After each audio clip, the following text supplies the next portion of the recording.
NCLEX Review, Cardiogenic Shock, NGN Case Study. Hello everyone. Today we are going to discuss about cardiogenic shock NGN case scenario. So patient profile, name Mr. John Carter, age is 68 years old, gender female, height 5'10" 5 feet 10 inches, 185 pounds, medical history, coronary artery disease, hypertension, type 2 diabetes, and previous MI 5 years ago. Home medications, metoprolol, lisinopril, aspirin, atorvastatin. So looking at this patient, what are the important cues that you have to remember? You know, the patient has 68 years old and is a male patient, and history of coronary artery disease, hypertension, diabetes. So there are a lot of comorbidities in this patient. Also, you can see the home medications, metoprolol, lisinopril. So patient is already taking anti-cholesterol, anti-hypertensive medications, and anticoagulant, aspirin too. So patient has history of coronary artery disease. That's why patient is having all these medications. Now let's see what is the presenting situation of the patient.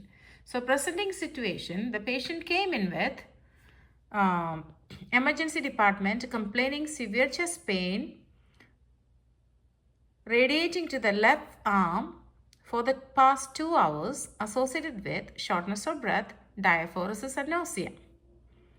So initial findings, vital signs, blood pressure 82 or 54, heart rate is 118, respiratory rate is 28 per minute, SpO2 88% on room air, temperature 98.4.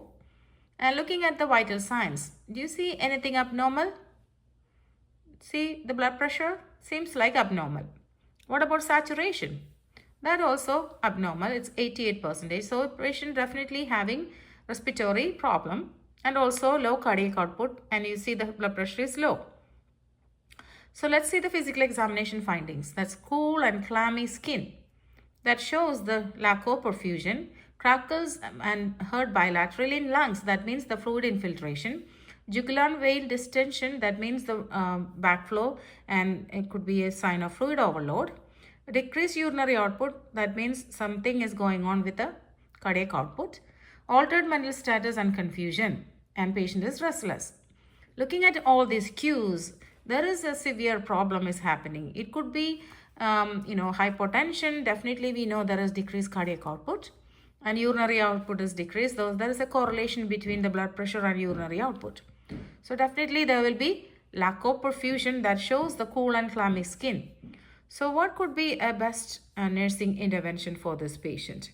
Diagnostic tests, what we have to look in detail to confirm the diagnosis. Let's do the ECG, ST segment elevation 2, 3 and AVF. So if that is the case, there should be some cardiac problems, and troponin is elevated. That is a biomarker for MI. So BNP elevated. So it's a combination of heart failure and MI. Chest X-ray, pulmonary congestion, echocardiogram, left ventricular ejection factor 30%. So it's a mixed MI and ventricular congestive heart failure. So let's see the question number 1.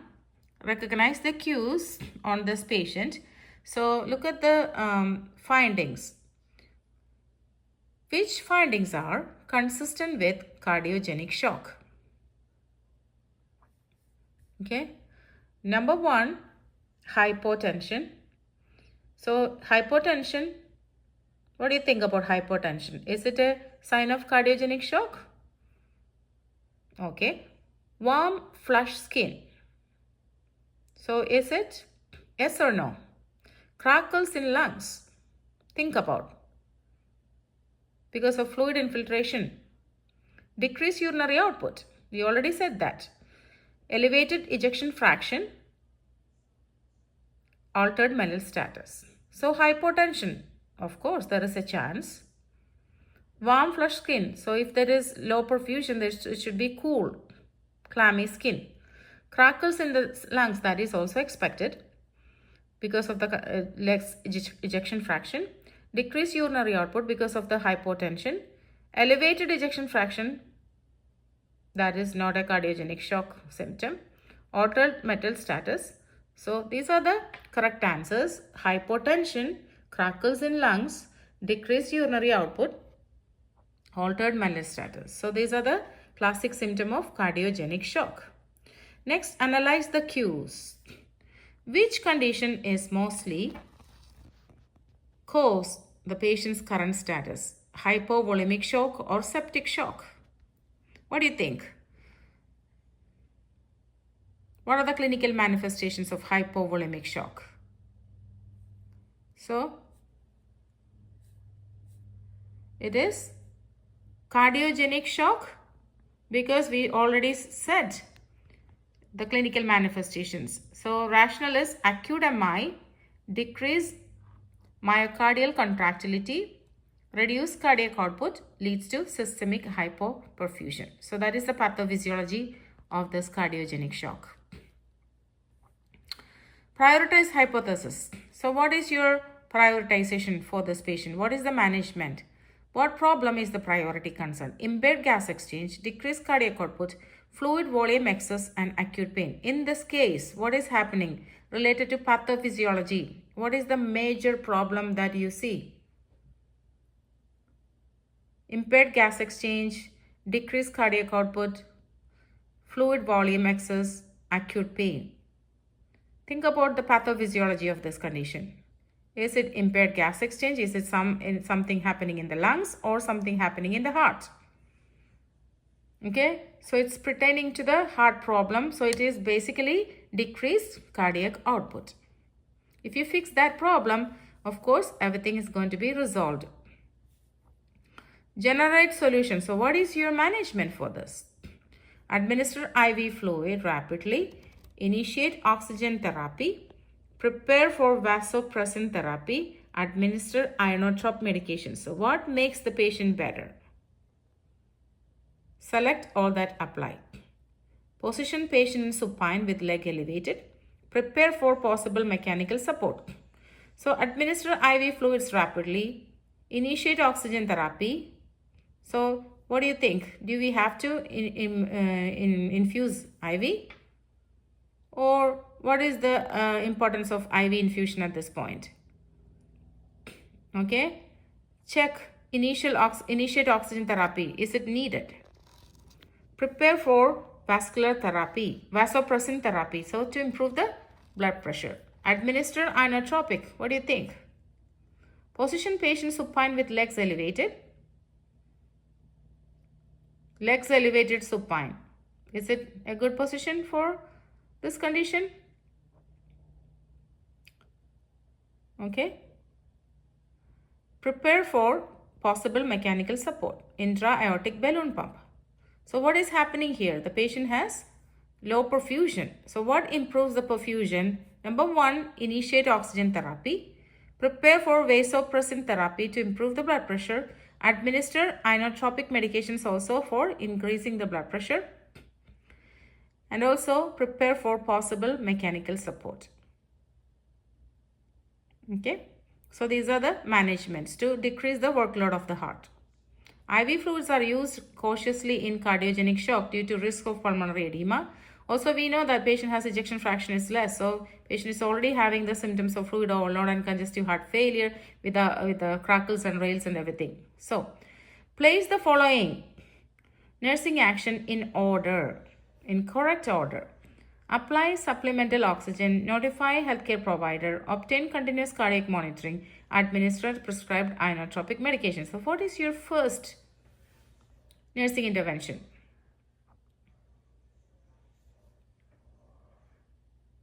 You can think in your mind which is the best option. 1, 2, 3, 4. Put it in the correct order. The correct order. So apply supplemental oxygen. That is very important.